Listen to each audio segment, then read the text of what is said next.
So our last speaker, oh, here she comes, Susie Carroll. So Susie does improv, which is kind of the supreme form of collaboration, because she, like, I didn't know you were just going to stand up right there.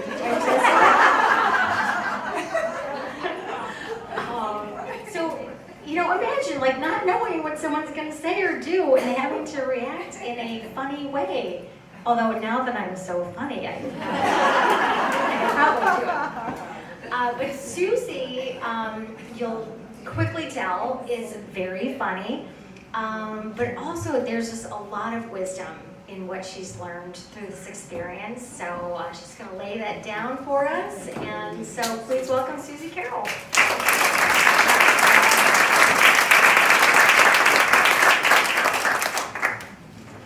Hello.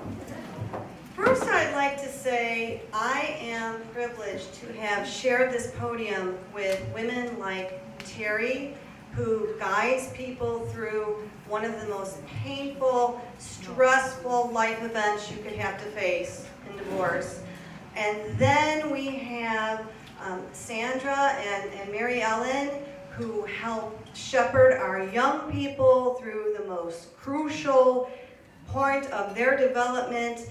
And now I am here as someone who acts like an idiot on stage to make you laugh. So, yeah, but the funny thing is that most of you out there would rather tackle these difficult tasks or any other difficult task than to have to get up on stage with no plan in place and entertain somebody. In fact, I found this online just by accident today. It says here, the fear of public speaking is the most common phobia ahead of death, spiders, or heights. In fact, they had to say it again on the second page. The fear of public speaking is worse than the fear of death.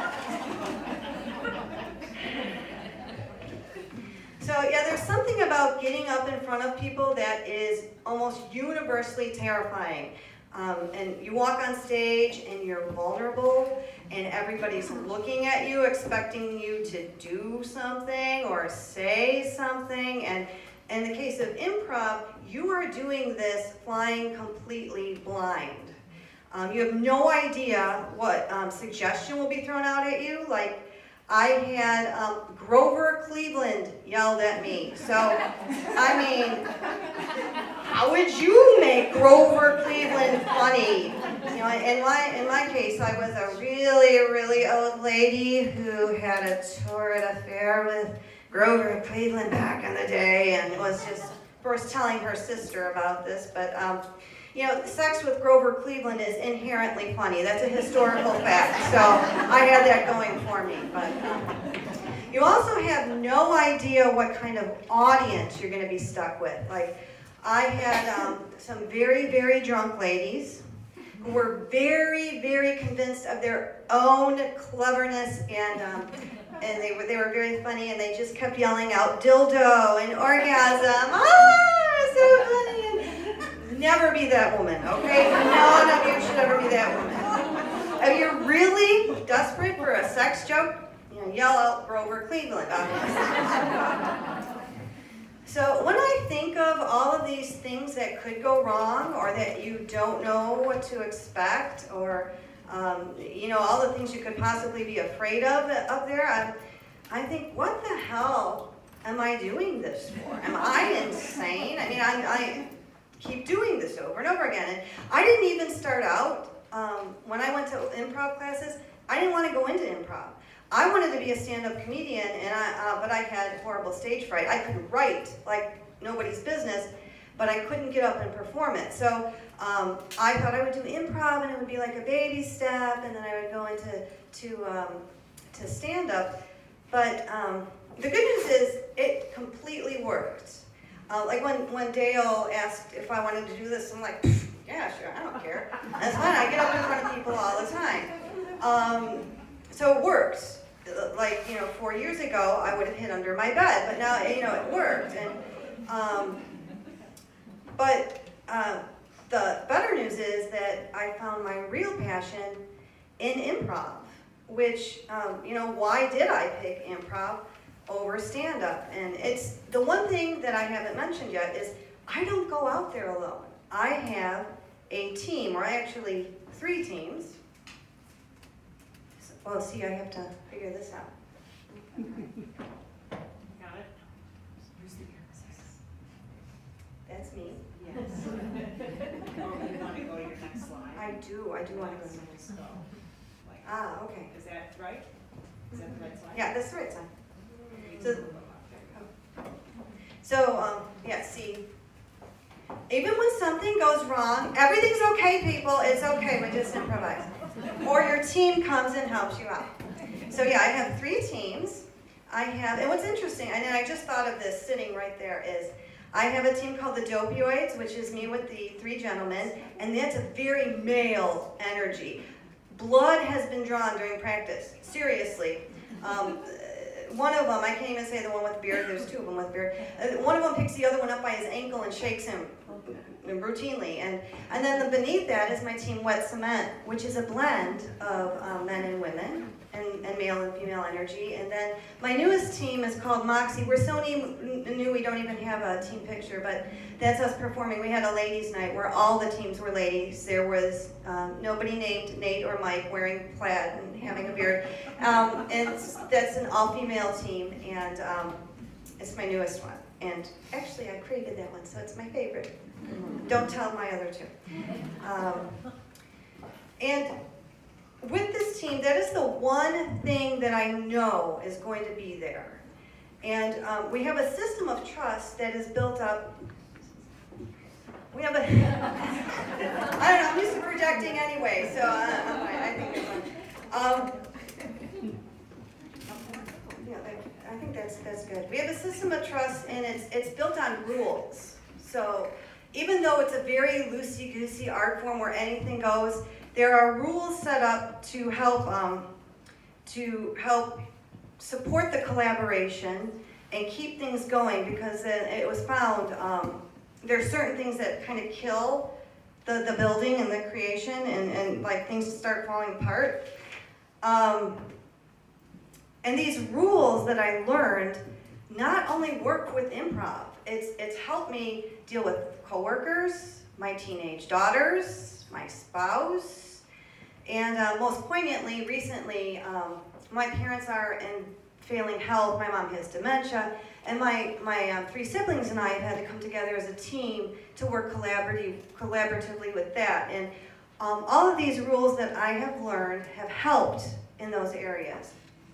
So, what are these magical, mystical rules of improv? So, I'm going to tell you. And most of you have heard of this first one.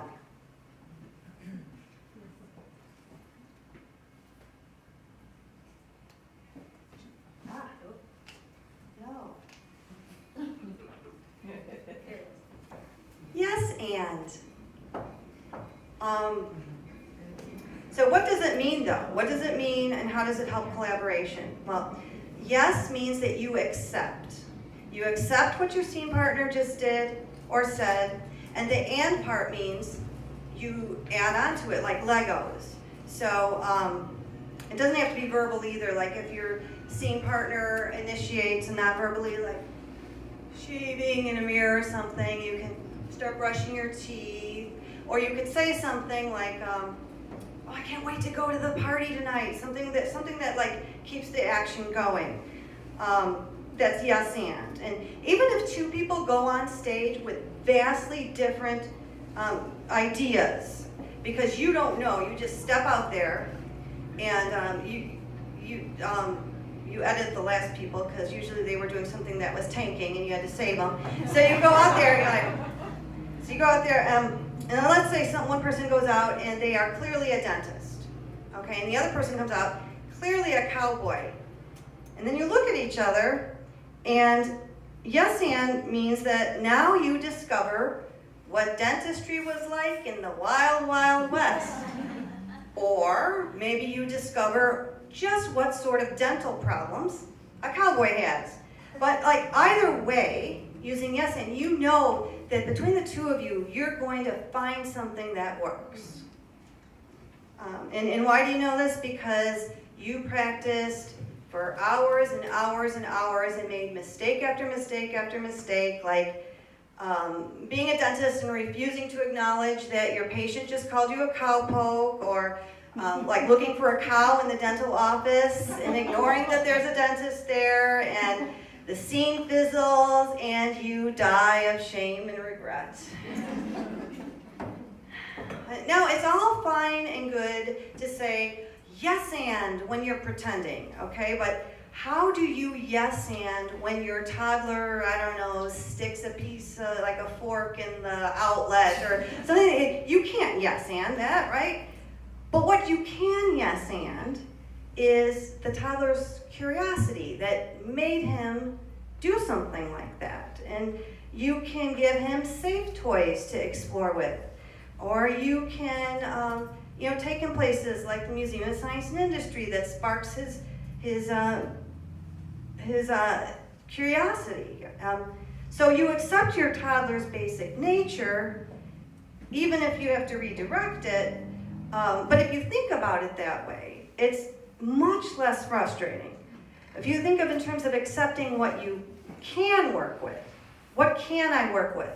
Instead of just getting irritated with what is wrong and what you don't want to work with. So I want you to think of your most contentious, difficult work colleague or sibling or whoever is constantly contradicting you. And I want you to think about how much it would mean to you, how much easier your life would be if, even temporarily, that person would accept your idea or what you had to say instead of shooting it down immediately. And then maybe even add it on to your premise or, work with you. Providing you even more support for your concept. Like, how would that make you feel? Like, how much better would just things go for everybody? And if you're one of those people, and helpfully and lovingly, I'm sure, tries to pick apart everything from every angle and tries to find the problem in everything before signing on to an idea, and you have to pick it apart. What if you tried yes-anding first? I mean, you can iron out the details later. Obviously, other people aren't right. We all know other people aren't right all the time. But imagine how the person would feel if you came at them collaboratively or, okay, I'm going to think about what I can work with in your idea instead of, no, that won't work at all. And think of how things would move forward. Because that's the whole thing is, yes and keeps the scene moving forward. Now, and I don't know how many of you have a loved one with dementia, and we're a growing group of people. And people with dementia often say things that are not true. They never happened. They're not happening now. They hallucinate.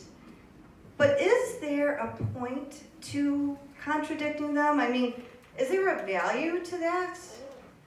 And this is one of the greatest gifts that improv gave to me is the ability to not even flinch when my mom says something to me like, did you pick out a wedding dress yet? And I just answer yes, and I describe what my actual wedding dress, when I got married years ago, looked like, and she's happy. And I would also like to thank the woman who microneedles my face that my mother looks at me and thinks I'm young enough to need a wedding dress. But as grateful as I am to improv for giving me the ability to react with grace and calm toward my mom when she asks me where do I live? Am I married? Do I have any children? I have seen my own daughters, who also, by the way, are trained in improv. No matter how many times my mom asks them the same question over and over and over again, and I'm sure there are other teenagers out there that would just get frustrated. Any of us would get frustrated, but my daughters just act like it's another scene initiation, and they keep answering her as calmly as if this was the first time that they have heard her ask them this question, even if it's the 6th time in that hour. They just roll with it. And I see what that means to my mother, because she knows she's struggling. She knows that her mind is reaching and grasping for something she just can't reach. And it's causing her great, great anxiety. And when I'm sure she's not here, my sister does not react as well as my daughters do. And you just see my mom tense up and get more and more upset. But when my daughters react calmly and kindly and answer her like, there's nothing wrong here, her whole body relaxes, and you just see the relief spread through her whole body that this conversation is not going to go badly, and she has so many that go badly. So now my husband has a different opinion of what it's like to live with 3 improv funny ladies. He's not here right now, so that's his problem. Let's go on to the next rule, and we will see if I can do it this time. I did it. Okay. No denials. This one's very similar to the yes and, but it's a little different, and sometimes we call it no but you can't use the word but around comedians without it causing problems. So a failure to yes and something causes the scene, the scene fails to thrive. It kind of fizzles. But with denial, it doesn't even flounder around. It's just dead with a sickening thud, which is a phrase I love and so much. Is there a thud that's not sickening? They're all pretty much sickening with thuds. But anyway, denials can take 2 different forms. So let's take our cowboy and dentist example from before, which is every time I talk about improv, I use a cowboy and a dentist together. I've never ever seen a cowboy and a dentist take a stage together. I don't know why I keep using that, but I do. Anyway, a simple denial is when you go on stage as a cowboy and a dentist, and the dentist starts out saying, hey, take a seat and we'll have a look at your teeth, but the cowboy says, stop acting like a fool, Carl. You're a cowboy. Now act like it.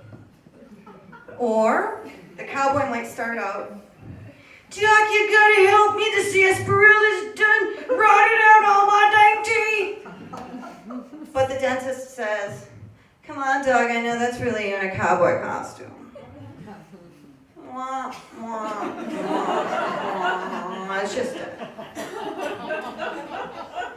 the other way is you can fight your scene partner tooth and nail, refusing to find any middle ground while you stick to your thing. You have your idea, you're not moving.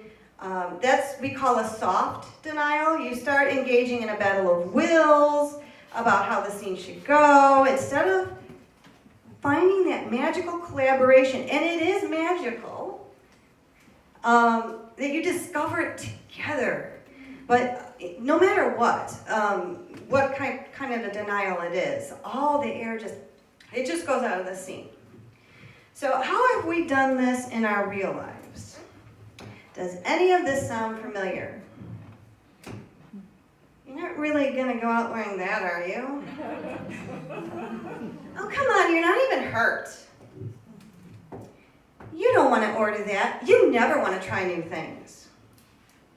I mean, how do you feel when someone tells you who you are, how you are, and what you want?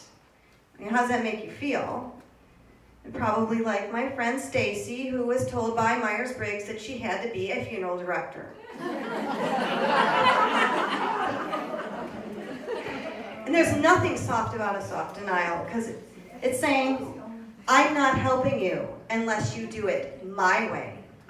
It's saying, what a dumb idea. It's saying, you don't know what you're doing. So if you feel misunderstood, or not able to express your true self, or like your partner thinks all of your ideas are stupid and wrong, how do you trust that partner enough to collaborate? How can you move forward at all? I mean, you can't. And it doesn't matter what scene you're in, whether it's at work, at home, or whatever, it dies. And there's probably a lot of anger and resentment on top of that. So we've all felt it, and it sucks. You know, writ large in the real world, this is all of the prejudices. This is all of the assumptions that say, you are X, so because you are Y. You can't do this because you're that, and you don't belong here. And those are all denials, and they're denials of our humanity. And I'm getting way beyond improv here, so here's me pretending to be a squirrel.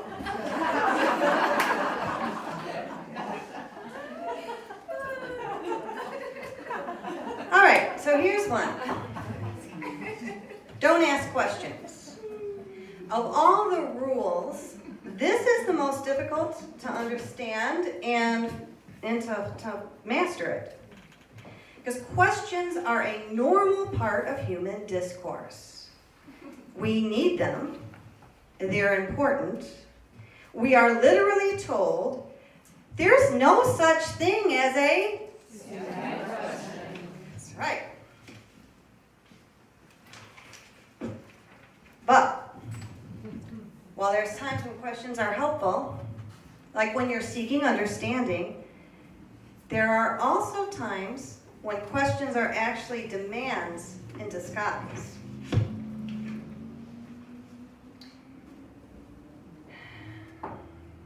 Like there's reasons why questions aren't helpful when it comes to improvising specifically, but collaboration in general. But that's the spirit of the rule. So on stage, you can ask questions as long as you're in the spirit of the rule. And the spirit of that rule is you don't put it on your scene partner to do all the heavy lifting, all the explaining, all the discovery, all the creating. Like, what information do you add? How are you moving things forward if you make your partner come up with all the answers? Like, getting clarification is one thing, but sometimes asking questions is a way for us to avoid responsibility ourselves. Like, let's say your washer is broken. You could just ask, how are you going to fix it? Or you could say, you know, this guy at work saw a YouTube video that really helped him fix his own washer, and it sounded like almost the same problem. Maybe we can find a video like that. Maybe it'll help us. Or I could go on Next Door Neighbor and like scroll through all of the coyote sightings and see if somebody recommends a good repair person. Or I won $3,000 on a scratch off, and let's just ditch that piece of crap and get a new one. Like, all of those things moved the process along, supported your partner, and provided a new piece of information to build on. But unless your spouse actually is a repair person, which how are you going to fix it is a absolutely valid question. Just asking is not collaborating. It's not being a good partner. It's saying, you do it. So, on to the last improv rule of the night. Yes, I am. All right. No preconceived ideas. No plan. No idea where it's going to go. You just step out there and start.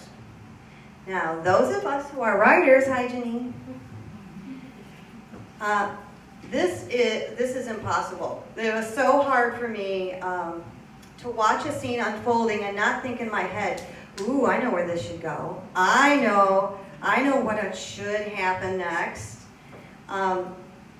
So to go in without a plan, without a plot, without a storyline, that was the hardest. That was literally the hardest part of improv for me personally, until I did it, until I finally let that go, and just let the magic work, And I'm a little bit of a touchy-feely person. I'm generally not like that, but it's absolutely true.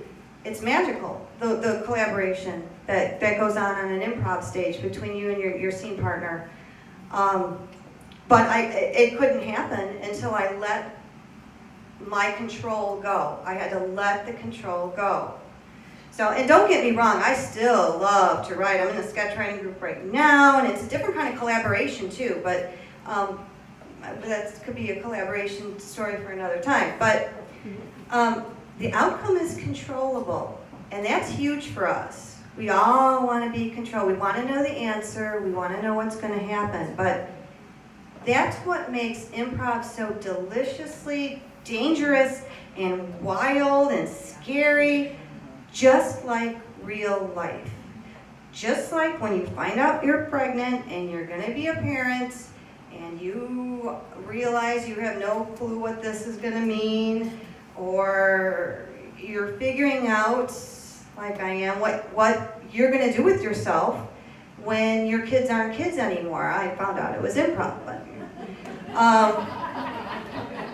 or you could lose your job, or you could lose your marriage, or you could lose your parents. But it's going to be okay, as you can handle it. Just have to improvise.